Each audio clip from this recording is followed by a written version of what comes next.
माननीय जयराम रमेश जी, प्लीज। शुक्रिया deputy chairman sir. I am speaking after a former colleague of mine. Sir, the debate in the Lok Sabha and in the Rajya Sabha have proved once again that we have far too little history in our politics and far too much politics in our history. प्रधानमंत्री, गृह मंत्री और सभी जो उस तरफ से बोले हैं, उन्होंने ये बिल्कुल साबित कर दिया है कि निकले हैं हिस्टोरियन बनने पर एक्चुअली बने हैं डिस्टोरियन। और मैं जो कुछ मैं कहूंगा मेरे पास लिखित प्रमाण है और बिना आपके आदेश दिए हुए मैं ऑथेंटिकेट करूंगा और सभा पटल पर रखूंगा। मैं सिर्फ 3 बातें करना चाहता हूं deputy chairman sir. Vande Mataram किताब पर 1937 और 1940 के बीच में जो बहस हुआ वंदे मातरम को लेकर देश में, और तीसरा बंकिम चंद्र चट्टोपाध्याय के बारे में मैं कुछ कहना चाहता हूं, जिसको आज हम नमन करते हैं, जिसको हम याद कर रहे हैं। Sir, first thing I want to start, Rajendra Prasad, Dr. Rajendra Prasad writes to Sardar Vallabhbhai Patel on the 28th of September 1937, raising concerns and worries prevalent in large sections of our political system on Vande Mataram and requesting Sardar Patel that the Congress Working Committee should take a stand. क्या ये तुष्टिकरण था? क्या doctor Rajendra Prasad को आप आरोप लगा रहे हैं कि तुष्टिकरण कर रहे हैं? सरदार पटेल तुष्टिकरण कर रहे हैं? सर, दूसरी बात, 16 अक्टूबर 1937, कल हमारे एलओपी ने भी जिक्र किया, 16 अक्टूबर 1937 नेताजी सुभाष चंद्र बोस रविंद्रनाथ टैगोर को लिखते हैं, गुरुदेव रविंद्रनाथ टैगोर को लिखते हैं, और मेरे पास ओरिजिनल बंगाली खत है जिसका अनुवाद भी है जो मैं टेबल पर रखूंगा। और नेताजी सुभाष चंद्र बोस गुरुदेव से पूछते हैं, गुरुदेव बड़ी चिंता है वंदे मातरम को लेकर, कांग्रेस पार्टी का क्या स्टैंड होना चाहिए, कांग्रेस वर्किंग कमेटी में इस पर क्या बहस होनी चाहिए? आपसे बेहतर और कोई व्यक्ति नहीं है हमें सलाह देने का, और वो गुरुदेव से एडवाइस मांगते हैं। तीसरी बात, रविंद्रनाथ टैगोर नेताजी सुभाष चंद्र बोस को वापस लिखते हैं 19 तारीख 1937। सर, ये मैं बहुत कोशिश की, मुझे इनका खत नहीं मिला, पर कल रात को खूब प्रयासों के बाद मैंने एक किताब ढूंढा, और ये किताब किसने लिखा था? तृणमूल कांग्रेस के एक पूर्व सांसद प्रोफेसर सुगता बोस। प्रोफेसर सुगता बोस कौन थे? शरद चंद्र बोस के पोते। और शरद चंद्र बोस कौन थे? नेताजी सुभाष चंद्र बोस के बड़े भाई। और इस किताब में सुगता बोस, जो नेताजी रिसर्च ब्यूरो के डायरेक्टर हैं कोलकाता में, उन्होंने गुरुदेव रविंद्रनाथ टैगोर का जवाब दिया है अंग्रेजी में। मैं पढ़ूंगा नहीं, ऑथेंटिकेट करके रखूंगा। मैं सिर्फ ये डेट गिनाना चाहता हूं, क्योंकि हमारे गृह मंत्री के अमर शब्दों में आप क्रोनोलॉजी समझिए, इतिहास मत समझिए, पर क्रोनोलॉजी समझिए। सर, चौथा, नेताजी सुभाष चंद्र बोस जवाहरलाल नेहरू को लिखते हैं 17 अक्टूबर 1937 को। पांचवा, जवाहरलाल नेहरू बोस को वापस लिखते हैं 20 तारीख 1937 को। रविंद्रनाथ टैगोर जवाहरलाल नेहरू को लिखते हैं 26 अक्टूबर 1937 को। इसका जिक्र एलओपी ने किया। आखिर में 28 अक्टूबर 1937 को सीडब्ल्यूसी का प्रस्ताव पारित होता है वंदे मातरम को लेकर, इसका भी जिक्र हुआ। और कौन कौन थे उस सीडब्ल्यूसी में? कोलकाता में महात्मा गांधी, नेताजी सुभाष चंद्र बोस, सरदार पटेल, जवाहरलाल नेहरू, मौलाना आजाद, गोविंद वल्लभ पंत, आचार्य कृपलानी, इनके खिलाफ आप तुष्टीकरण का इल्जाम लगा रहे हैं। तुष्टीकरण इनका है। सारा वर्किंग कमेटी तुष्टीकरण तुष्टीकरण तुष्टीकरण, गृह मंत्री बोलकर चले गए। तुष्टीकरण तुष्टीकरण उन्होंने की। सीडब्ल्यूसी का सर्वसम्मति से यह पारित होता है कोलकाता के सीडब्ल्यूसी के बैठक में। इसके बाद 30 अक्टूबर 1937 को रविंद्रनाथ टैगोर, गुरुदेव रविंद्रनाथ टैगोर खुद एक प्रेस वक्तव्य देते हैं जो आनंद बाजार पत्रिका में छपता है। और उस प्रेस वक्तव्य में वो कहते हैं कि मैंने सीडब्ल्यूसी को ये एडवाइस दिया और मेरे एडवाइस पर उन्होंने ये रेजोल्यूशन पारित किया ताकि सारा वंदे मातरम नहीं, पर वंदे मातरम को कुछ पंक्तियां नेशनल, तब उन्होंने कहा था नेशनल एंथम, बाद में बना नेशनल सॉन्ग। सर उसके बाद 1939 में क्या होता है देखिए। 1.5 साल बाद आचार्य कृपलानी सी राजगोपालाचारी को लिखते हैं 21/1/1939 को। क्या यह तुष्टीकरण है?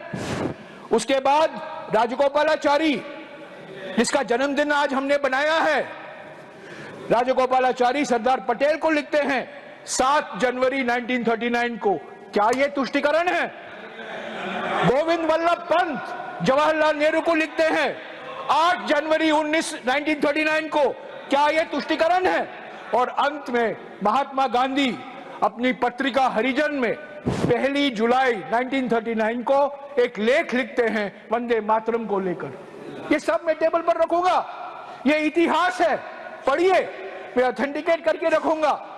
पर मैं ज्यादा इसे पढ़ना नहीं चाहता हूं, पर ये क्रोनोलॉजी देना चाहता हूं, क्योंकि 1937 में जो माहौल पैदा किया गया था, सांप्रदायिक माहौल, कई संस्थाएं थी जो जिम्मेदार थे, और एक संस्था आज 100 साल मना रही है। 1925 में उसका गठन हुआ था। उन्होंने भी सांप्रदायिकता की चिंगारी उन्होंने भड़काया, और आज हमें कहते हैं कांग्रेस पार्टी ने तुष्टीकरण की, कांग्रेस पार्टी ने तुष्टीकरण की। मैं आऊंगा और किन किन लोगों ने तुष्टीकरण किया। तो सर ये क्रोनोलॉजी है। सर पहली बात तो ये किताब है। ये किताब 2003 में छपा था। इस किताब का नाम है वंदे मातरम, और इसके लेखक एक प्रसिद्ध इतिहासकार सब्यसाची भट्टाचार्य। सब्यसाची भट्टाचार्य विश्व भारती के वाइस चांसलर थे। वो Indian council of historical research के अध्यक्ष थे, और सर विदेश मंत्री बैठे हुए हैं। सब्यसाची भट्टाचार्य उसी विश्वविद्यालय में प्रोफेसर थे जिस विश्वविद्यालय में हमारे ज्ञानी वित्त मंत्री, हमारे ज्ञानी विदेश मंत्री और हमारे जेडीयू के नेता संजय झा पढ़े थे। और यह किताब सब्यसाची भट्टाचार्य ने लिखा है। सब्यसाची का माने क्या है? डिप्टी चेयरमैन सर, इनको जानना चाहिए। सब्यसाची नाम विष्णु का एक नाम है, विष्णु सहस्त्र नामम में आता है। सब्यसाची का अर्थ है जो बाएं हाथ से तीर मारता है और दूसरे दाएं हाथ से भी मारता है, 2 हैंडेड। सब्यसाची भट्टाचार्य 2 हैंडेड इतिहास थे। वो लेफ्ट के नहीं थे, राइट के नहीं थे, वो एक सचमुच बुद्धिजीवी थे। और उन्होंने ये किताब लिखी, और मैं सारे सांसदों को आज रात तक ये किताब पहुंचा दूंगा। ये 150 पेज का किताब है, पढ़िए इसका इतिहास क्या है। सब्यसाची भट्टाचार्य लिखते हैं कि 1875 में पहला वंदे मातरम लिखा गया। उसके बाद में जब आनंद मठ प्रकाशित हुआ 1882 में, उसमें और पंक्तियां जोड़ी गई, और पंक्तियां जोड़ी गई, यानी कि 1875 में एक वंदे मातरम था और 1882 में उसको और ज्यादा बड़ा किया गया। तो ये सब्यसाची भट्टाचार्य किताब में बहुत सारी चीज है इतिहास को लेकर। क्यों ये राष्ट्रगीत बना, किस माहौल में इसका ट्रांसलेशन हुआ, सभी भारतीय भाषाओं में इसका विवरण है। तो मैं गुजारिश करूंगा डिप्टी चेयरमैन सर सभी सदस्य इसको पढ़ें। मेरा जो मैं कह रहा हूं उस पर विश्वास मत रखें, पर ये जो प्रोफेसर कहते हैं जिन्होंने हमारे विदेश मंत्री को इतिहास पढ़ाया है, हालांकि आज वो इतिहास ये भूल गए हैं, वित्त मंत्री को पढ़ाया है, हमारे जेडीयू के अध्यक्ष को पढ़ाया है, उसी अध्यापक की एक किताब पढ़िए। सर, मैं दूसरी बात कहना चाहता हूं बंकिम चंद्र चट्टोपाध्याय के बारे में। सर, बंकिम चंद्र चट्टोपाध्याय के बारे में बहुत चीजें कही गई हैं, पर क्या आप लोग सब जानते हैं कि 1876 को 1876 को एक संस्था का गठन हुआ कोलकाता में, महेंद्र लाल सरकार, सुखेंदु बाबू जानते हैं, 1876 में Indian association for the cultivation of science, और उसके जिम्मेदार बंकिम चंद्र चट्टोपाध्याय थे। उन्होंने पूरा प्रयास किया ये Indian association for cultivation of science बने, और इसी Indian association of cultivation for science में काम करके भारत का पहला विज्ञान में नोबेल पुरस्कार सीवी रामन को मिला। सीवी रामन ने और अमेरिका में काम नहीं किया, इंग्लैंड में काम नहीं किया, कोलकाता के Indian association of cultivation of science में किया, जिसकी स्थापना करने में महेंद्र लाल सरकार और बंकिम चंद्र चट्टोपाध्याय का बहुत बड़ा योगदान था। तो बंकिम चंद्र चट्टोपाध्याय जी कहते थे विज्ञान और आध्यात्मिकता दोनों का संगम, दोनों का मिलन होना जरूरी है। सर, ये आनंद मठ किताब है, मैं बंगाली पढ़ नहीं सकता हूं, पर मैं अंग्रेजी में पढ़ा, और इसमें इंट्रोडक्शन में कहा जाता है, there is an incident worth recalling. There was a wedding party at the Calcutta home of Ramesh Chandra Dutt, a literary disciple of Bankim Chandra Chattopadhyay. The young Tagore, Rabindranath Tagore, was a guest, and Chatterjee was the guest of honor. When the party had settled down, Tagore introduced himself to Chatterjee and sat at the great man's feet. Dutt, himself a big name in the world of literature, made a speech in praise of Bankim Chandra Chattopadhyay and placed a garland of flowers around the great novelist's neck. Suniye sir, to the surprise of the other guests, Chattopadhyay ji removed the garland and placed it around the neck of the young Tagore. The garland really belongs to him, Bankim said. I am the setting sun. He is now the sun rising, Ramesh. Have you read his Sandhya Sagar? Sir, आज नेहरू का बदनाम सिर्फ नेहरू का बदनाम नहीं हो रहा है, ये रविंद्रनाथ टैगोर का बदनाम हो रहा है। ये सरकार क्या कर रही है? बंकिम चंद्र चट्टोपाध्याय बनाम रविंद्रनाथ टैगोर, ये क्या है? ये क्या मजाक कर रहा है? गुरुदेव रविंद्रनाथ टैगोर का अपमान, गुरुदेव रविंद्रनाथ टैगोर का बदनाम, निकले हैं नेहरू जी का अपमान करने, पर असली बात है इन्होंने रविंद्रनाथ टैगोर, गुरुदेव रविंद्रनाथ टैगोर, जनगण मन के लेखक, गीतांजलि के लेखक, नोबेल पुरस्कार 1913 में उनका अपमान किया है, और कहते हैं नेहरू ने तुष्टीकरण किया। सर, बंकिम बाबू के बारे, बंकिम चंद्र चटर्जी के बारे में आखिरी वक्त उन्होंने बंगला में, बंगा दर्शन में 1880 और 1885 के बीच में कुछ लेख लिखे, वो बंगाली में तक ही सीमित थे।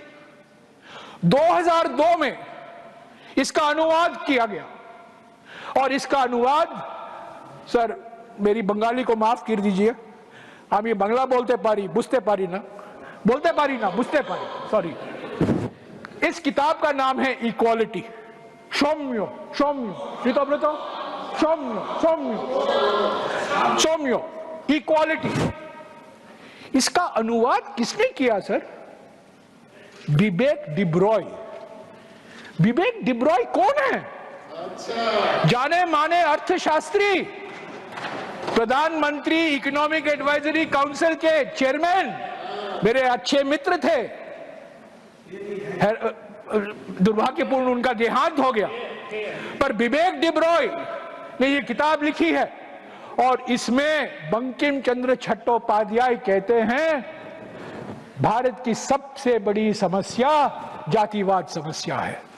हमारा इतिहास जातिवाद का इतिहास है और इतिहास में सिर्फ 3 ऐसे व्यक्ति हैं जिन्होंने इक्वालिटी की बात की है, गौतम बुद्ध, जीसस क्राइस्ट और जॉर्ज जैकस रूसो, जो फ्रेंच रेवोल्यूशन के प्रेरणा स्रोत थे। तो आज जब हम बंकिम चंद्र जी को याद करते हैं, इस बंकिम चंद्र को भी याद कीजिए जो विज्ञान और आध्यात्मिकता के बीच में मिलन की बात करते थे। वही बंकिम चंद्र जी जिन्होंने यह सौम्य लिखा जिसमें कहा गया है कि भारत के समाज पर शाप है, भारत की संस्कृति पर जातिवाद एक भयंकर शाप है, उसको तो आप भूल जाते हैं और वंदे मातरम का मंत्र जपते रहते हैं। सर, आखिर में मैं 2 मिनट में खत्म कर देता हूं सर।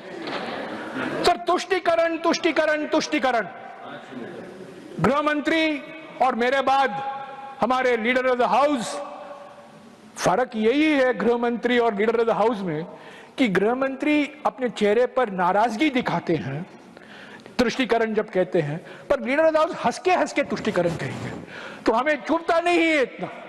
पर मुझे कोई शक नहीं है कि वो भी तुष्टीकरण की बात करेंगे। सर, तुष्टीकरण का माने क्या है सर? जब श्यामा प्रसाद मुखर्जी AK फजलुल हक के साथ कोएलिशन गवर्नमेंट का एक अंग बनते हैं, वही फजलुल हक जो 23 मार्च 1940 को पाकिस्तान रेजोल्यूशन मूव करता है लाहौर में, वो तुष्टीकरण नहीं है। वही श्यामा प्रसाद मुखर्जी जिसके कहने पर हिंदू महासभा सिंध और नॉर्थ वेस्ट फ्रंटियर प्रोविंस में मिलीजुली सरकार बनाती है, वो तुष्टीकरण नहीं है। जब 4 जून 2005 को भारत रत्न, सर 2 मिनट में सर 2 मिनट समाप्त करें। नहीं, सर 2 मिनट में खत्म कर रहा हूं क्योंकि समय लिमिटेड है। प्लीज सर बैठिए सर, मैं चुपचाप यहाँ 10:30 से रात तक बैठा रहता हूँ, मुझे 2 मिनट का टाइम दीजिए। मैं आग्रह कर रहा हूँ। 4 जून 2005 को 4 जून 2005 को भारत रत्न लाल कृष्ण आडवाणी जाते हैं कराची को और किसकी प्रशंसा करते हैं? नेहरू जी से इतनी नफरत है कि वो जिन्ना की प्रशंसा करते हैं। वो तुष्टीकरण नहीं है। 2009 में जिन्ना की एक बायोग्राफी छपती है, उसके लेखक कौन है? वाजपेयी जी के मंत्रिमंडल के पूर्व वित्त मंत्री और पूर्व विदेश मंत्री जसवंत सिंह। नेहरू से इतनी नफरत कि आप जिन्ना को गले लगाओगे। आपने लिख कर दिया सर, प्लीज नो। मैं यही कहूंगा सर, भाई आप सर मैं देख रहा हूं, please do not discuss please sir. मैं यही कहूंगा अंत में, बहुत सारी चीजें कही गई हैं, हमें इतिहास पढ़ाया गया है विभाजन के बारे में, इमरजेंसी के बारे में, उसके बारे में मैं कुछ नहीं कहूंगा, अलग से उस पर बातचीत करेंगे। पर एक ही बात कहूंगा कि इस पूरा डिबेट का मकसद नेहरू को बदनाम करने के लिए है। इस पूरा ये एक प्रोजेक्ट का अंग है और ये प्रोजेक्ट इतना भयंकर प्रोजेक्ट है कि एक सीधा साधा विनम्र सोबर रक्षा मंत्री भी इसके जाल में आ जाता है और रक्षा मंत्री भी बहुत कुछ बोलते रहते हैं जिसका कोई ऐतिहासिक प्रमाण नहीं है। तो deputy chairman sir, Vande Mataram, हर एक कांग्रेस का सेशन वंदे मातरम गीत गाया जाता है। 1937 में रविंद्रनाथ टैगोर के मशवरे, उनके सलाह पर, उनके विचार के आधार पर यह रेजोल्यूशन पारित किया गया। महात्मा गांधी सहमत थे, नेताजी सुभाष चंद्र बोस सहमत थे, सरदार पटेल सहमत थे, जवाहरलाल नेहरू सहमत थे, गोविंद वल्लभ पंत सहमत थे। और आप जो नेहरू जी का नाम बार बार ले रहे हैं, असली बात यह है कि आप अपमान कर रहे हैं वो लोग जिन्होंने स्वतंत्रता के लिए अपनी कुर्बानी दी, जब आप लोग ब्रिटिशरों के साथ मिलजुल कर काम करने के लिए तैयार थे। शुक्रिया डिप्टी चेयरमैन साहब।